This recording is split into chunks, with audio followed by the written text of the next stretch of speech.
si non potesti calix transire, nisi viva illum, fiat voluntas tua.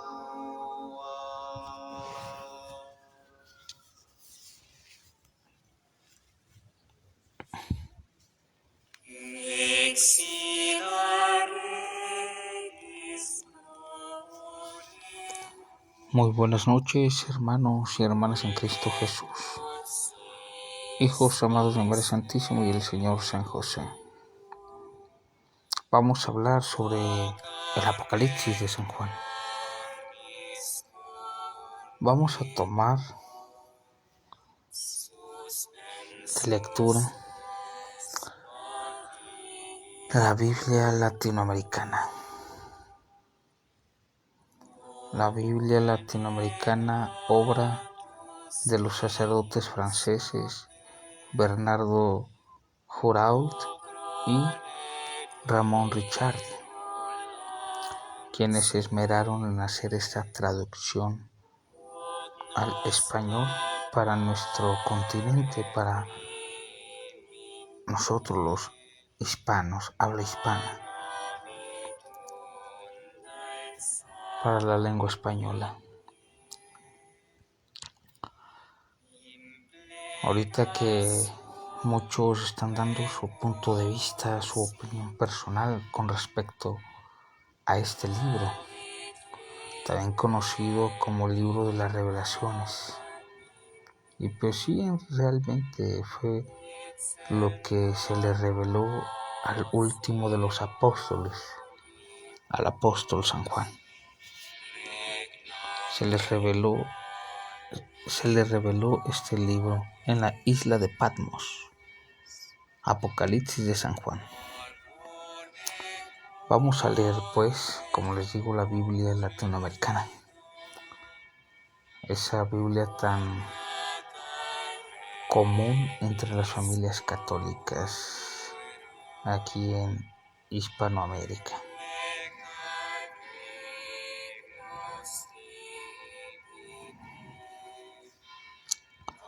Vamos a dar inicio en el nombre del Padre, del Hijo y del Espíritu Santo. Amén. Ven, Espíritu Santo, llena los corazones de tus fieles y enciende en ellos el fuego de tu amor. Envía, Señor, tu Espíritu y todo será creado y se renovará la faz de la tierra. Oremos. Oh Dios, Padre nuestro, derrama los dones de tu Espíritu sobre el mundo. Enviaste el Espíritu a la Iglesia para iniciar la enseñanza del Evangelio. Que sea ahora tu Espíritu el que continúe trabajando en el mundo, a través de los corazones de todos los que creen en ti. Por Cristo nuestro Señor. Amén. Señor, abre mis labios y mi boca proclamará tu alabanza. Dios mío, ven en Señor. Dios mío, ven en nuestro auxilio, Señor, date prisa en socorrernos. Gloria al Padre, y al Hijo, y al Espíritu Santo, como era en el principio, ahora y siempre, por los siglos de los siglos. Amén. Lo que vamos a leer no va a ser en sí los capítulos del libro del Apocalipsis, sino lo que viene abajo del capítulo. Esa reseña que hicieron estos sacerdotes, Bernardo y Ramón, sobre este libro en cada uno de los capítulos. Inicia del capítulo 1. El tiempo está cerca. Juan se lo dice a las comunidades a las que se está dirigiendo. No busquemos, pues, una descripción de los acontecimientos actuales.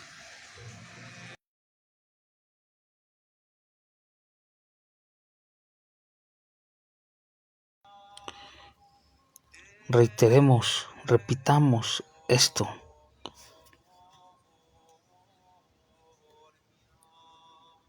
El libro del Apocalipsis en el capítulo 1 inicia. Esta es la revelación de Jesucristo.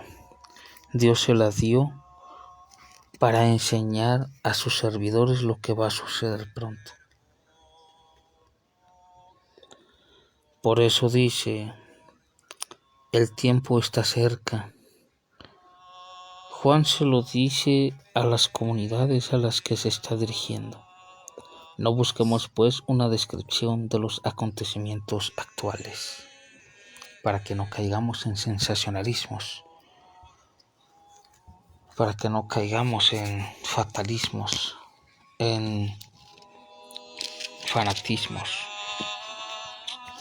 Con respecto a las 7 iglesias del Apocalipsis,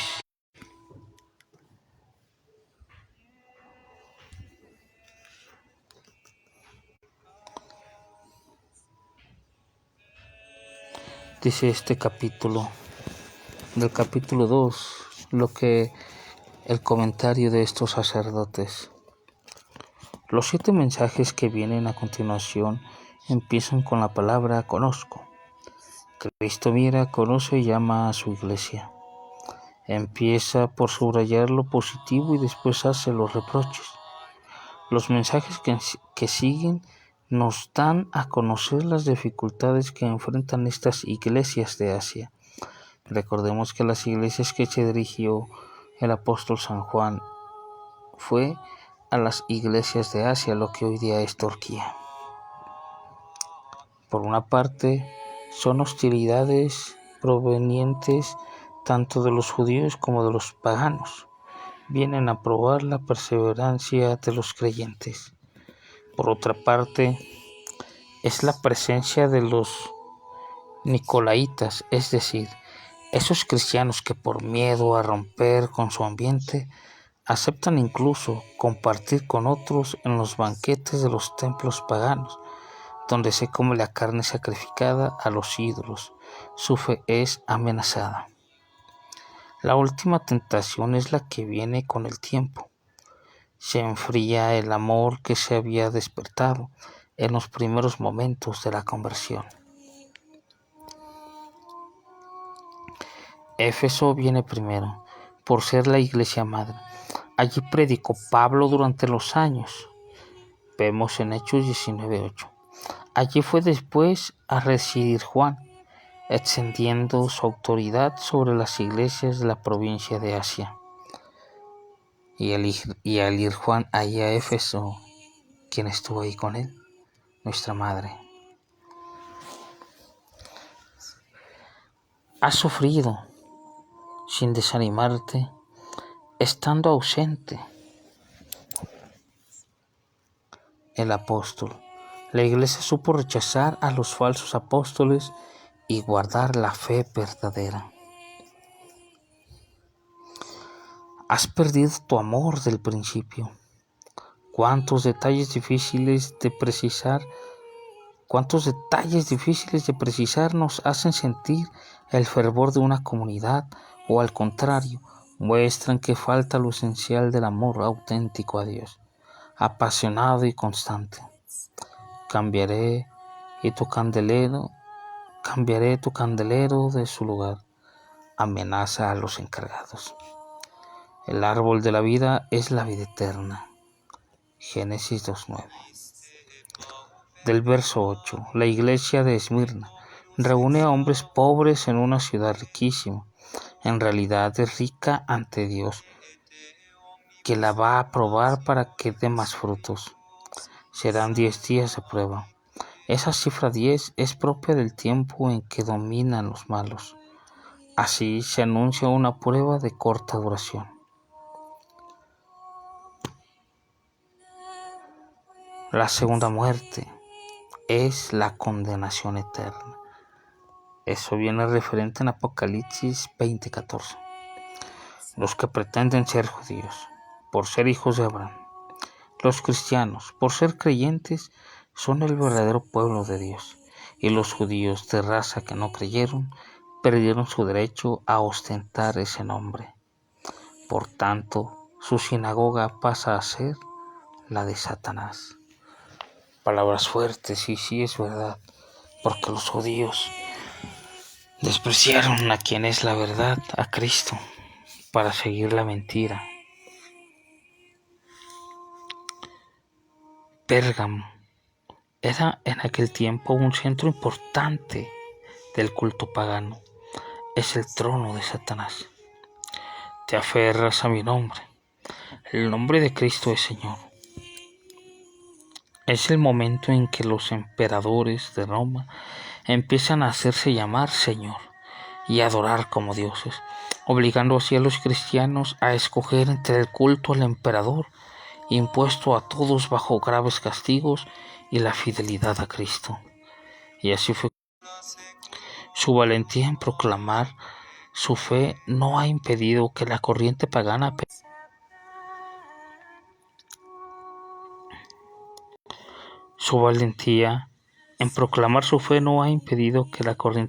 penetre en la misma iglesia con los nicolaitas, de que se habló anteriormente, al participar en ciertas ceremonias paganas y al volver a la libertad sexual, amenazan destruir a la iglesia.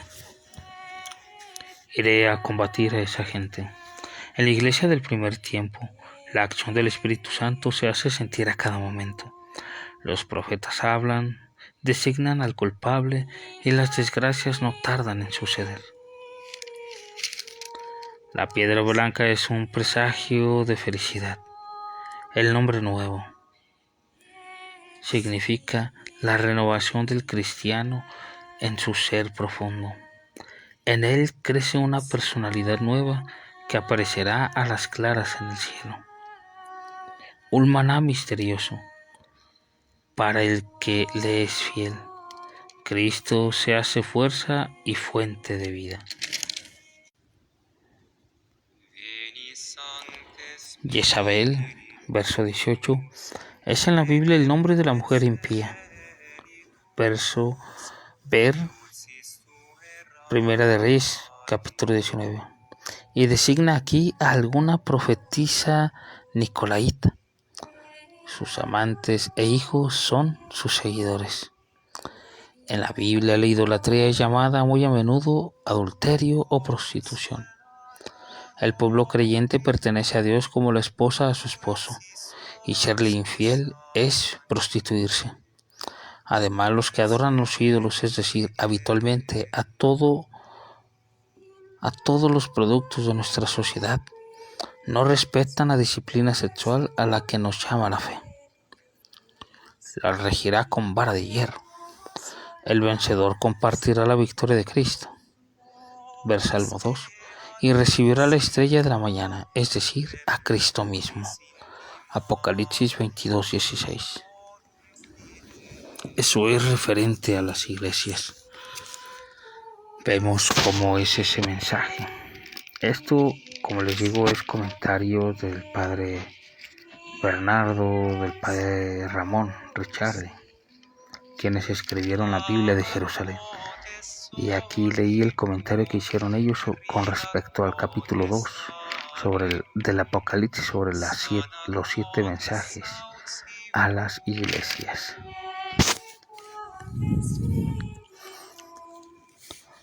Ahora el capítulo 3, el comentario dice: es un mensaje breve a una iglesia que se muere. Continúa con el mensaje a las iglesias. La Iglesia Universal tiene las promesas de la eternidad, pero nuestros movimientos, nuestras comunidades y las mismas iglesias diocesanas pueden desaparecer, y eso es algo que se ha visto muy común en Europa. Vestirá de blanco es una realidad interior. Ser revestido de Cristo, Efesios 4:24. A lo largo del Apocalipsis, el color blanco significa gozo, fuerza, victoria, gloria eterna. Verso 7 de este capítulo 3. Este es un mensaje de consuelo y optimismo para los que responden fielmente al Espíritu Santo, aun cuando están enredados en las 1000 dificultades del apostolado. Veamos qué dice el verso 7. Escribe al ángel de la iglesia de Filadelfia: así habla el santo, el verdadero, el que guarda la llave de David. Si él abre, nadie puede cerrar, y si cierra, nadie puede abrir. Repitamos, este es un mensaje de consuelo y optimismo para los que responden fielmente al Espíritu Santo, aun cuando están enredados en las 1000 dificultades del apostolado. El que guarda la llave de David, ver Isaías 22:22.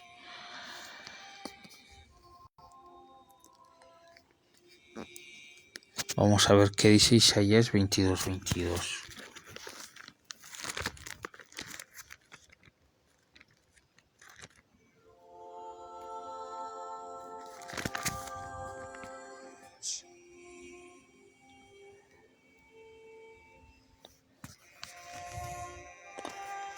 Pondré en sus manos la llave de la casa de David.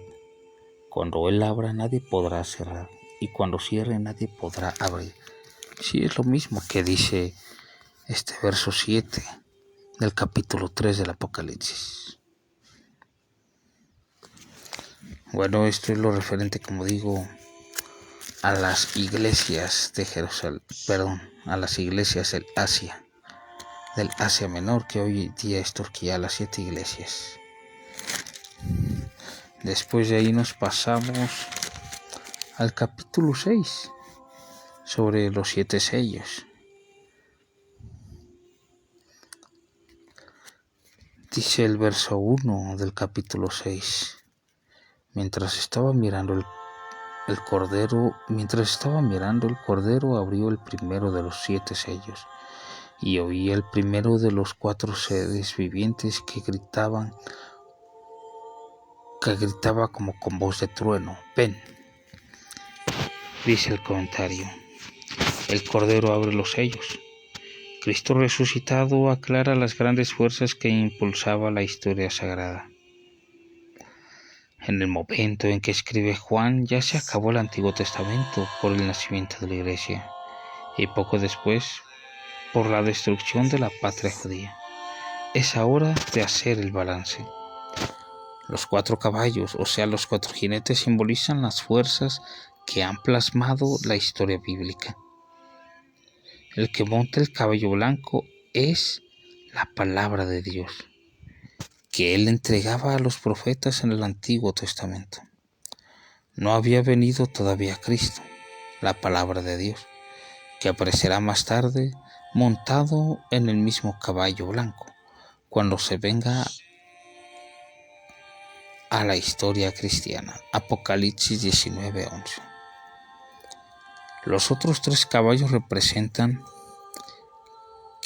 la guerra, el hambre y las epidemias, las grandes plagas que aquejan a la humanidad pecadora y que hacen sentir a los hombres que necesitan salvación. Volvemos a los sellos. Con el 5.º sello se descubre otra fuerza invisible,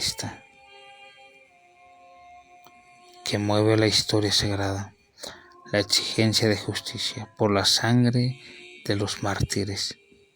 Estos mártires anteriores a Cristo ya comparten su victoria, por eso visten el vestido blanco.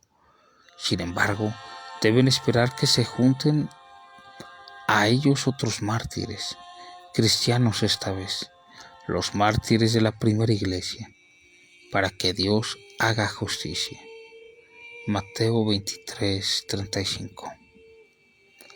Con el 6.º sello aparecen los signos y las plagas que los profetas anunciaban para el día de Yahvé y que se verificaron en la destrucción de Jerusalén. Marcos 13:24. ¿Qué nos dice Marcos 13:24? Vamos a recordar.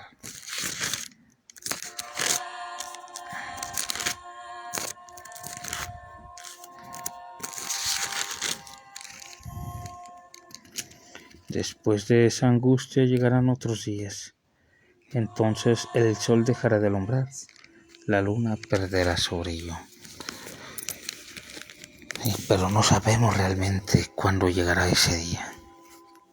Pero estemos alertas, como dice el Señor, porque nadie sabe el día ni la hora.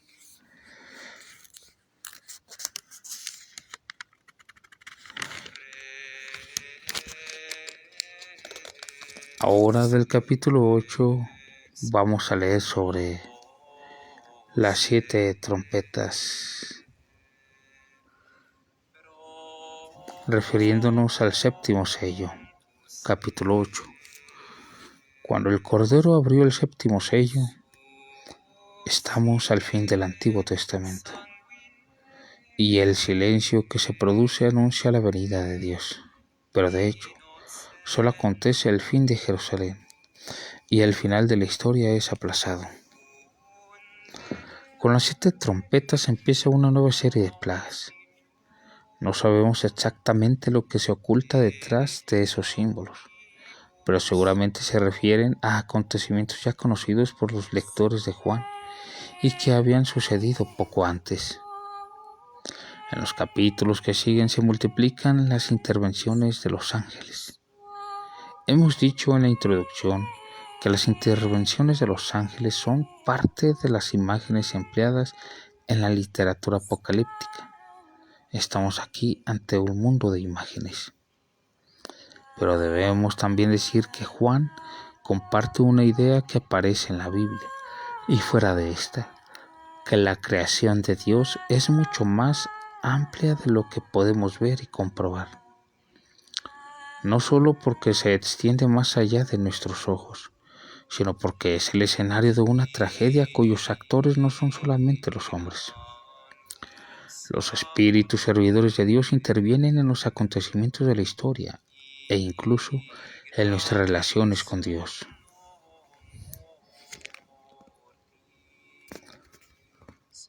Veamos lo que dice el verso 3 de este capítulo 8 de Apocalipsis.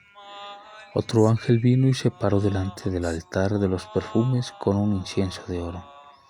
Se le dieron muchos perfumes, las oraciones de todos los santos que iba a ofrecer en el altar de oro colocado delante del trono. Aquí vemos una verdad clara de la iglesia, los santos, de cómo entregan las oraciones, cuál es la que nosotros dirigimos a ellos por su intercesión. Recordemos el reproche de Lucas a los materialistas saduceos. No creen en los ángeles ni en la resurrección de los muertos. Hechos 23:8. Verso 6. Las 7 trompetas. Estos párrafos pretenden mostrar el castigo del pueblo judío que no recibió a Cristo.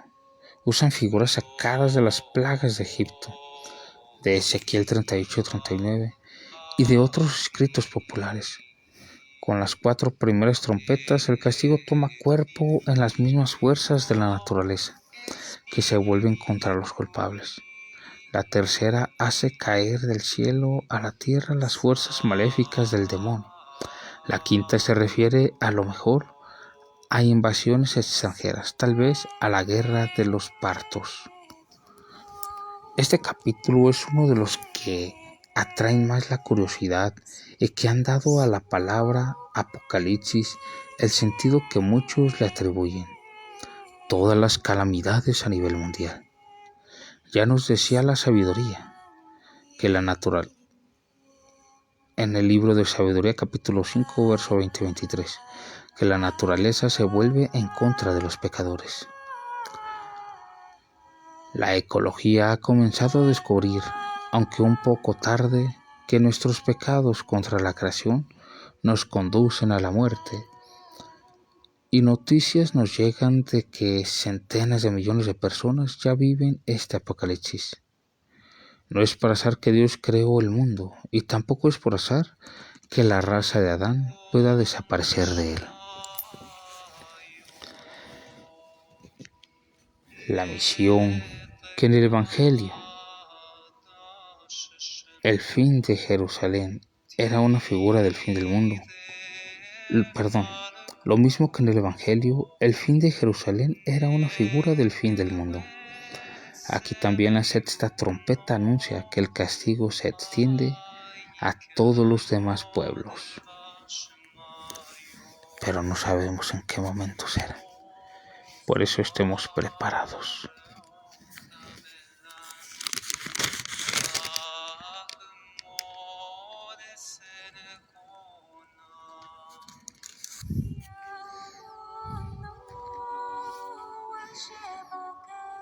El capítulo 10.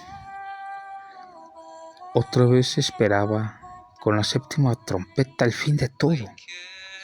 Sin embargo, antes de que resuene, de repente, los siete truenos proclaman una palabra misteriosa para los humanos y se anuncia: se ha cumplido el plan misterioso de Dios, tal como lo había hecho esperar.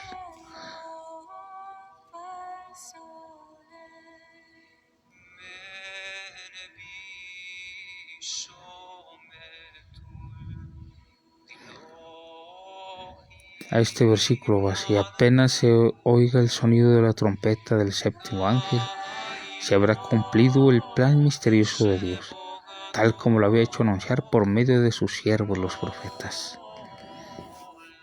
La palabra que se debe sellar, o sea, guardar secreta, muy posiblemente es la noticia de que el Verbo de Dios se hizo hombre. En cuanto al librito, contiene acontecimientos nuevos que acompañarán a la propagación del Evangelio.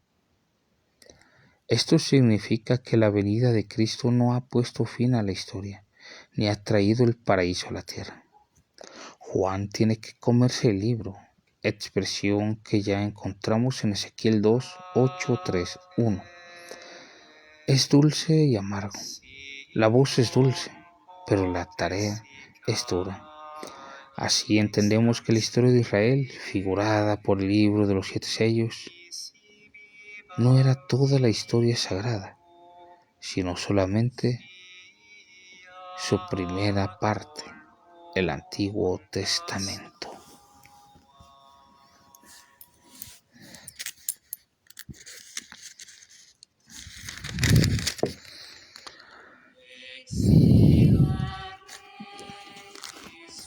Normalmente estos capítulos son los que se toman para considerar que el Apocalipsis es un libro de catástrofes, un libro de desgracias, un libro de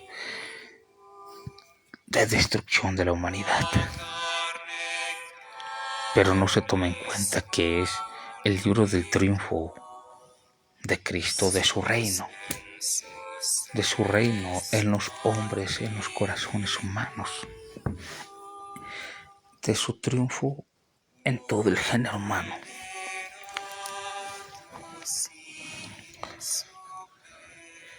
Muchas interpretaciones que de manera propia, personal, hacemos nosotros es algo común, pero que sí puede tener algunas expresiones verídicas, pero la mayoría son comentarios personales, los cuales llegan a confundir a muchos. Yo quise leer estos comentarios de estos sacerdotes que hicieron la Biblia latinoamericana para no expresar tanto de mi persona, de mi palabra, tanto de mí con respecto a este tema del Apocalipsis. Leí estos capítulos, como dije, porque normalmente son los que se ve esa gran señal en el cielo, una mujer vestida del sol con la luna bajo sus pies.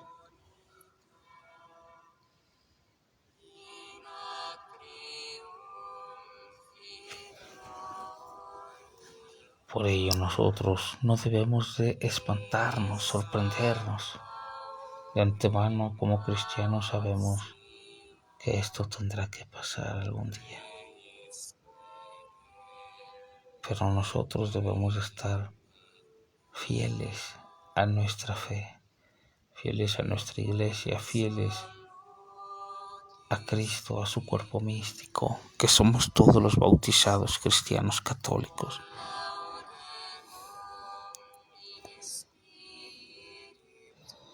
Vida de oración, de sacramentos, de realizando, que sí, tal vez son acontecimientos que si los analizamos agudamente han estado coincidiendo con acontecimientos que en los últimos siglos ha estado ocurriendo y que aún en pleno siglo XXI siguen coincidiendo, siguen ocurriendo persecuciones, guerras, hambrunas, enfermedades. Pero todo esto no nos debe de espantar, sino llenar de gozo de que probablemente esté cerca ya el retorno del Señor. Ese retorno que se habla también aquí en Apocalipsis y del cual se vislumbra un gran gozo, alegría en los últimos capítulos de este libro.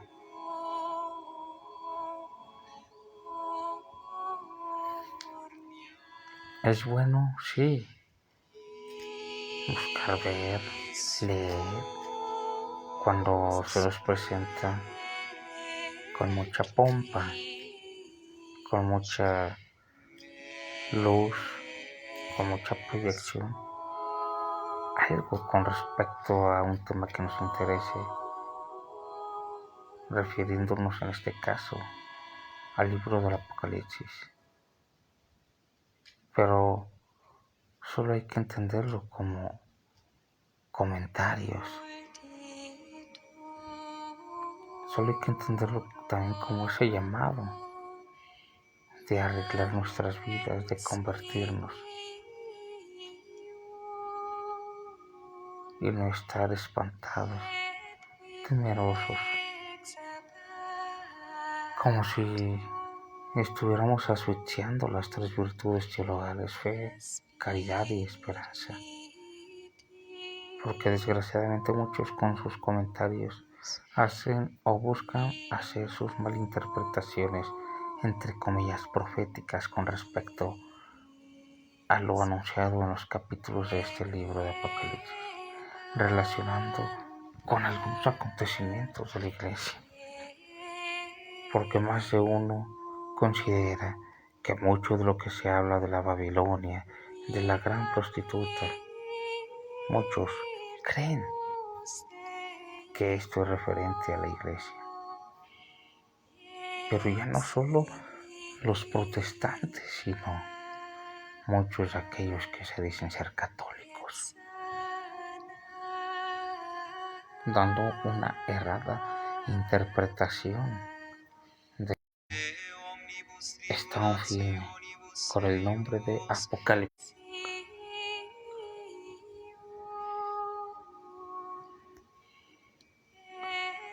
el cual se centra en estos capítulos que refieren sobre los sellos, sobre las iglesias, sobre las trompetas, sobre los jinetes. Y esto lo que genera es temor, pánico, emplear erróneamente el discernimiento, que es un don de Dios.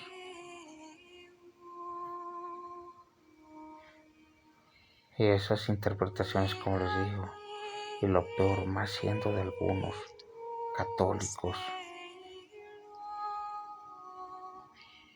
suscitan que muchos de nuestros hermanos pequeños en la fe, con todo respeto, se confundan y terminen por apartarse de la iglesia, alejándose de su comunidad parroquial, buscando una iglesia de remanente fiel, una iglesia que es el poco número de los elegidos. Esto era muy común verlo, como les digo, nuestros hermanos separados, en los protestantes, todavía incluso hace más de 20 años. Pero desgraciadamente en los últimos 10, 5 años, esto se ha hecho muy tendencioso dentro de mismos miembros del cuerpo místico de Cristo, o que aparentan serlo pero ya no son. Recordemos lo que dice el Evangelio, o más bien San Juan en una de sus cartas: eran de los nuestros, estaban con nosotros, pero no eran de nosotros.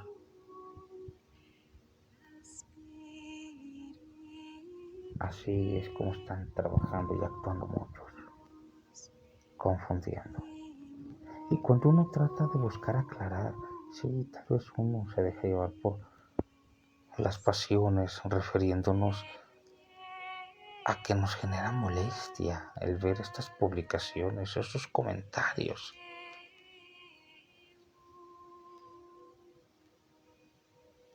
De gente que está demasiadamente ya muy adoctrinada, como les digo, ya no solo por protestantes, sino por católicos cismáticos, católicos herejes, católicos anatemas, apóstatas,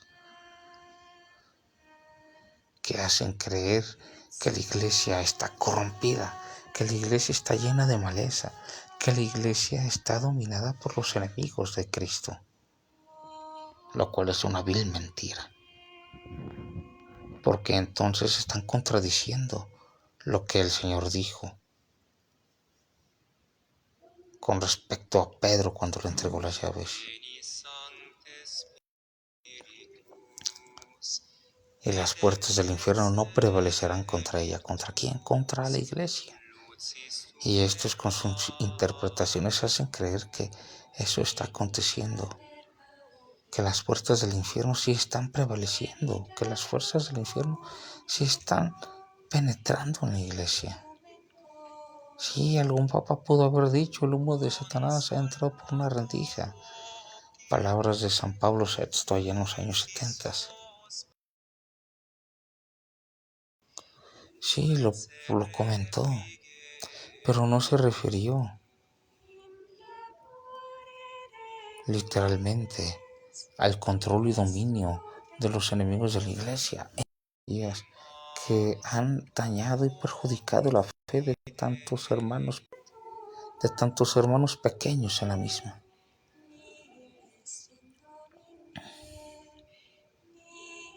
No nos apartemos de la iglesia de Cristo. No pensemos que el sínodo de la sinodalidad va a traer cambios que van a perjudicar a la iglesia. Porque muchos argumentan que este sínodo de la sinodalidad va a implementar actos litúrgicos paganos, que va a permitir la ordenación de mujeres como sacerdotisas, que va a permitir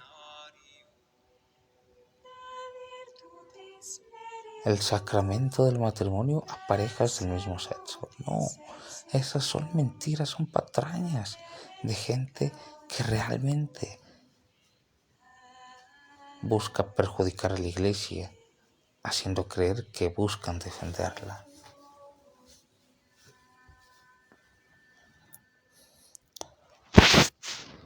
No por nada también en los últimos años, con todo el dolor de su corazón, el Papa ha estado suspendiendo o excomulgando a algunos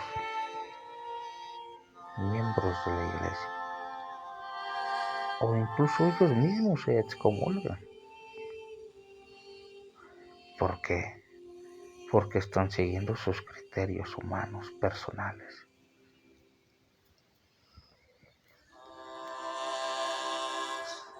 Y lo que da tristeza es que aún así muchos le siguen obedeciendo, lo siguen. Se les olvida esa exhortación de San Pablo a Timoteo en la primera carta, capítulo 4, de que muchos se dejaron arrastrar por doctrinas novedosas.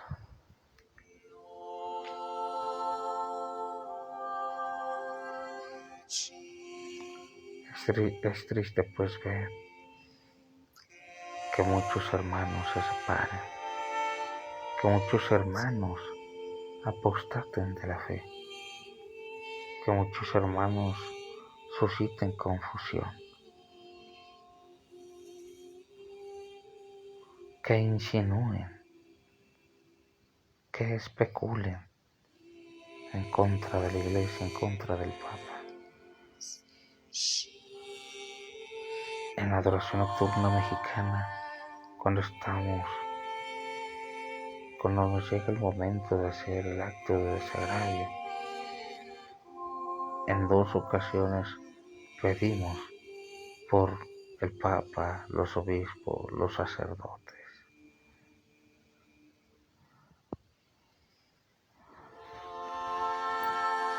Y la respuesta es: perdón, Señor, perdón.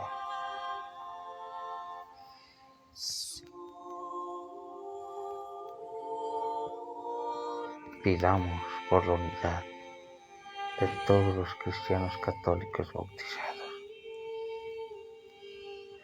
que no nos dejemos llevar ni por el tradicionalismo, ni por el progresismo, ese par de ismos que buscan perjudicar el cuerpo místico de Cristo, la Iglesia.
El cristiano no debe de tener miedo a lo que por causa de Cristo nos ocurra en esta vida, sino que hemos de estar preparados para cuando llegue el momento, tanto de partir de este mundo como el momento del retorno del Señor. Nos dice el Catecismo de la Iglesia Católica, numeral 675. Antes del advenimiento de Cristo, la Iglesia deberá pasar por una prueba final que sacudirá la fe de numerosos creyentes, y pone como referencia Lucas 21:12, que dice: pero antes de todo esto os echarán mano y os perseguirán, entregándoos a las sinagogas y cárceles, y llevándoos ante reyes y gobernadores por mi nombre, por la causa de Cristo. La persecución que acompaña su peregrinación sobre la tierra desvelará el misterio de iniquidad, bajo la forma de una impostura religiosa que proporcionará a los hombres una solución aparente a sus problemas mediante el precio de la apostasía de la verdad. La impostura religiosa suprema es la del anticristo, es decir, la de un pseudo-mesianismo en que el hombre se glorifica a sí mismo colocándose en el lugar de Dios y de su Mesías venido en la carne. Esto me hace pensar en tanta idolatría hacia líderes religiosos. Por ejemplo, principalmente a pastores de cualquier autonombrada denominación cristiana. pero también de aquellos líderes cismáticos que se han separado de la iglesia y que por desgracia de sus almas murieron así en excomunión, separados de la iglesia, y a quienes muchos de los que viven el idealismo del tradicionalismo los ven como grandes referentes de la doctrina católica, cuando es una falsedad.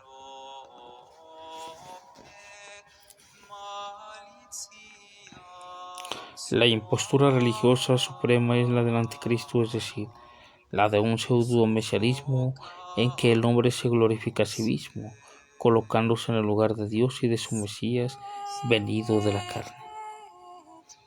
Esta impostura del anticristo aparece esbozada ya en el mundo cada vez que se pretende llevar a cabo la esperanza mesiánica en la historia, lo cual no puede alcanzarse sino más allá del tiempo histórico a través del juicio escatológico, incluso en su forma mitigada. La Iglesia ha rechazado esta falsificación del reino futuro con el nombre de milenarismo, sobre todo bajo la forma política de un mesianismo secularizado, intrínsecamente perverso.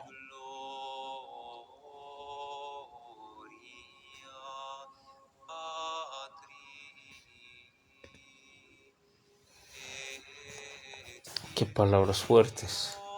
Se nos refieren también aquí en el Catecismo de la Iglesia Católica.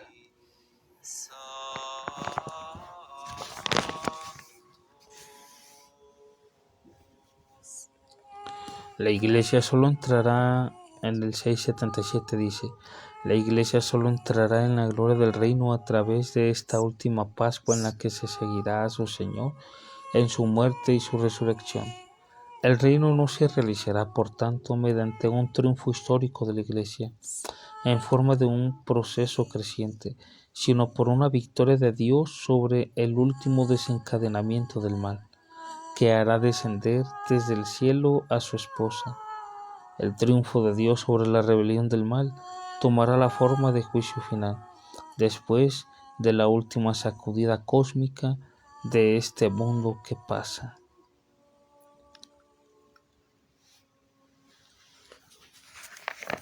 Esto es lo que les puedo comentar, hermanos, con respecto a este libro tan controvertido, tan mal interpretado, pero que es importante que analicemos, estudiemos y continuemos pidiéndole al Señor el discernimiento para ser fieles hijos de Dios dentro de su iglesia.